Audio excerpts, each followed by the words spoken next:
Hey everyone, it's Deb here from Deb's Greenhouse. We have another tutorial for you today. So we're doing our specialty shade basket. We have been growing a version of this since our very first year, and the first couple of years we tweaked it to make it what it is now, and it's the same combo we've been using for probably close to 15 years.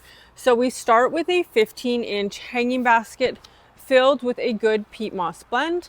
Any garden center will have a good peat moss blend that is suitable for hanging baskets and for planters. We always start with putting in some fertilizer. So we are using, this is a slow release fertilizer, and we do sell a retail version of the same thing. Now we put a little scoop in here. This will release over the heat of the summer and over time. So it will kind of kick in over the summer months. And we do recommend that for all of your hanging baskets and all of your planters, you water in a liquid fertilizer. Think of it as giving your plant a daily vitamin. They are not happy on an all water diet, so make sure you're fertilizing your baskets, giving them the nutrition they need to grow the absolute best that they can. Now we water the pot. For every basket that we have a grow sheet that goes with it. Paige and Liv actually planted all of these baskets earlier this week, and they always save one for me to do a tutorial with.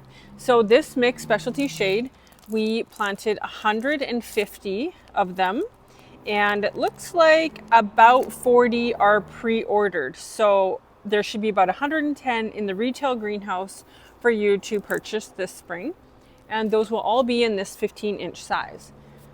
So we also have a map of it. This exact recipe is in our book. This is our Deb's Greenhouse hanging basket recipe book that I made this winter, and all of the baskets we grew last year, the recipes are in here. There's a few new ones that we'll hopefully get to add to the book in future years. So beautiful picture there of Ryder and Tyler, the plant guys, displaying these baskets. Here's a bigger picture of that just to get a great look at how beautiful these baskets are. And let's get planting. So we have a dibble board for this mix, like we do for every mix that we grow. I think every mix that we grow. And we just give that a press. We get lots of questions about why do we plant our plugs so close to the middle. We do that because the branches intertwine better at a young stage, which makes all of your plants more wind resistant. It also helps us for watering because we have water lines that drip into the center, and it helps us conserve water in the early part of the spring season. There are 7 different plants that do really well in the shade in this basket. Now right in the center, we use a Coleus Kong rose. This gets gigantic leaves the size of my face. It is so beautiful, and you can see the leaves in the mature pictures. Coleus are extremely susceptible to stem rot, so it is really important that when we plant it, we do not bury that plug or plant lower than the soil line from the plant. So if you're planting Coleus from a 3-inch or a 4-inch, make sure to plant it level. That's why we water first, so we can get it level, or even a centimeter above the soil level to ensure soil doesn't push up on that stem. They rot very quickly if that happens.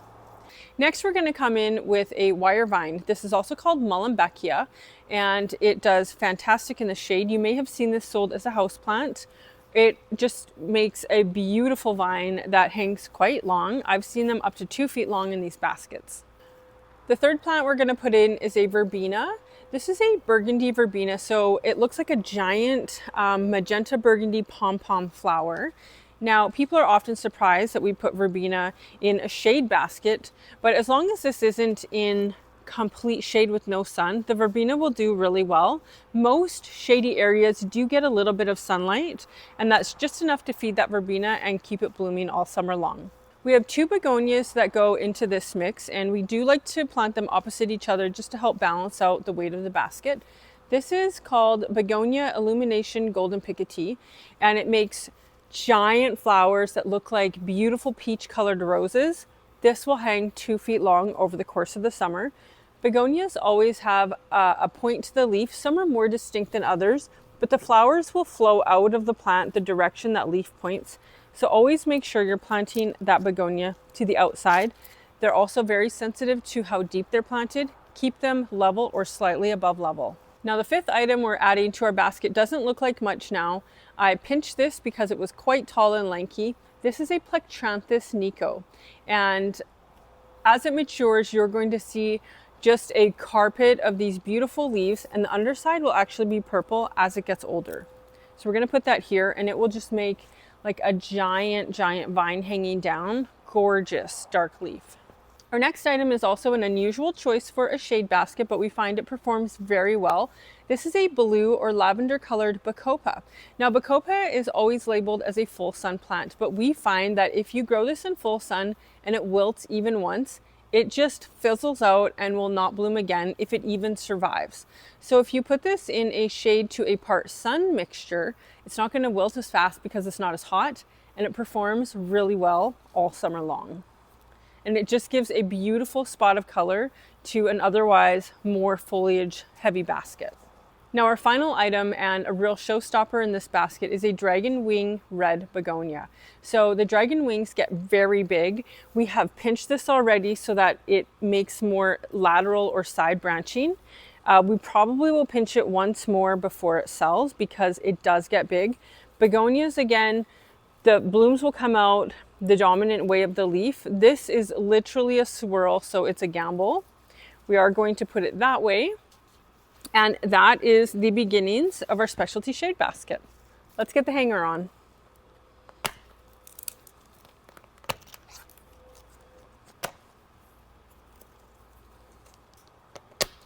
Now the final thing before this is ready to hang up is a price sticker on the bottom, so our customers can easily see the price as they're enjoying themselves walking through the greenhouses. Thanks for watching today's tutorial, and we hope that you enjoyed something and maybe you're inspired to plant something at home yourself.